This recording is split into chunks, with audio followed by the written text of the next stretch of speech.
ದರ್ಶನ್ ಪರವಾಗಿ supreme court case ಉಲ್ಲೇಖಿಸಿದ Nagesh, supreme court ಆದೇಶ ಉಲ್ಲೇಖಿಸಿದ ಸಿವಿ ನಾಗೇಶ್. ಶೈಲೇಂದ್ರ ಕುಮಾರ್ ಪ್ರಕರಣ ಉದಾಹರಣೆ ಕೊಟ್ಟಿದ್ದಾರೆ ನಾಗೇಶ್. ತನಿಖೆಯಲ್ಲಿ ಪೊಲೀಸರು ನಿಯಮಗಳನ್ನು ಉಲ್ಲಂಘಿಸಿದ್ದಾರೆ. ಕೇಸ್ ಡೈರಿ ಪಾಲಿಸುವುದು ತನಿಖಾಧಿಕಾರಿಗಳ ಕರ್ತವ್ಯವಾಗಿದೆ. ಕೇಸ್ ಡೈರಿ ಪಾಲನೆ ಮಾಡುವುದರಲ್ಲಿ ಪೊಲೀಸರು ಎಡವಿದ್ದಾರೆ. ಪೊಲೀಸರಿಗೆ ಮಿಡ್ ನೈಟ್ ರಿಮಾಂಡ್ ಬರೆಯುವ ಅಭ್ಯಾಸ ಇದೆ ಅಂತ ಕಾಣ್ತಾ ಇದೆ. ಮಿಡ್ ನೈಟ್ ಅಭ್ಯಾಸದಿಂದ ರಿಮಾಂಡ್ ಅರ್ಜಿಯಲ್ಲಿ ಸಾಕ್ಷಿಗಳ ಹೆಸರಿಲ್ಲ. ರಿಮಾಂಡ್ ಅರ್ಜಿಯಲ್ಲಿ 69, 77, 78, 79ನೇ ಸಾಕ್ಷಿಗಳ ಹೇಳಿಕೆನೇ ಇಲ್ಲ. ಸಾಕ್ಷಿಗಳ ಹೆಸರು ಉಲ್ಲೇಖ ಮಾಡದೆ ಪೊಲೀಸರು ಲೋಪವೆಸಗಿದ್ದಾರೆ.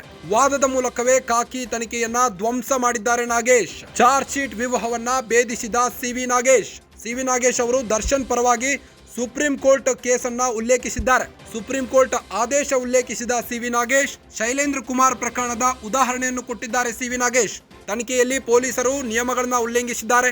ಕೇಸ್ ಡೈರಿ ಪಾಲಿಸುವುದು ತನಿಖಾಧಿಕಾರಿಗಳ ಕರ್ತವ್ಯವಾಗಿದೆ. ಕೇಸ್ ಡೈರಿ ಪಾಲನೆ ಮಾಡುವುದರಲ್ಲಿ ಪೊಲೀಸರು ಎಡವಿದ್ದಾರೆ. ಪೊಲೀಸರಿಗೆ ಮಿಡ್ ನೈಟ್ ರಿಮೈಂಡ್ ಮಾಡುವ ಅಭ್ಯಾಸ ಇದೆ ಅಂತ ಕಾಣ್ತಾ ಇದೆ. ಮಿಡ್ ನೈಟ್ ಅಭ್ಯಾಸದಿಂದ ರಿಮೈಂಡ್ ಅರ್ಜಿಯಲ್ಲಿ ಸಾಕ್ಷಿಗಳ ಹೆಸರೇ ಇಲ್ಲ. ರಿಮೈಂಡ್ ಅರ್ಜಿಯಲ್ಲಿ 69, 77, 78, 79ನೇ ಸಾಕ್ಷಿಗಳ ಹೇಳಿಕೆನೇ ಇಲ್ಲ. ಹಾಗಾದ್ರೂ ಸಾಕ್ಷಿಗಳ ಹೆಸರು ಉಲ್ಲೇಖ ಮಾಡದೆ ಪೊಲೀಸರು ಲೋಪವೆಸಗಿದ್ದಾರೆ. ವಾದದ ಮೂಲಕವೇ ಖಾಕಿ ತನಿಖೆಯನ್ನ ಧ್ವಂಸ ಮಾಡಿದ್ದಾರೆ ನಾಗೇಶ್. ಪೊಲೀಸರ 3 ತಿಂಗಳ ತನಿಖೆಯನ್ನ ಜಸ್ಟ್ ಒಂದೇ ಗಂಟೆಯಲ್ಲೇ ಉಡಿಸ್ ಮಾಡಿ ಹಾಕಿದ್ದಾರೆ ಸಿವಿ ನಾಗೇಶ್.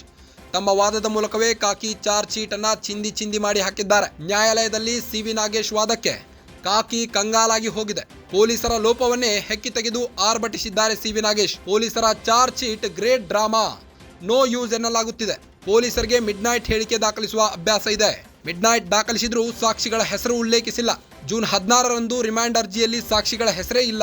A2 ದರ್ಶನ್ ಪರ ಸಿವಿ ನಾಗೇಶ್ ಪ್ರಬಲವಾದ ವಾದ ಮಂಡಿಸಿದ್ದಾರೆ.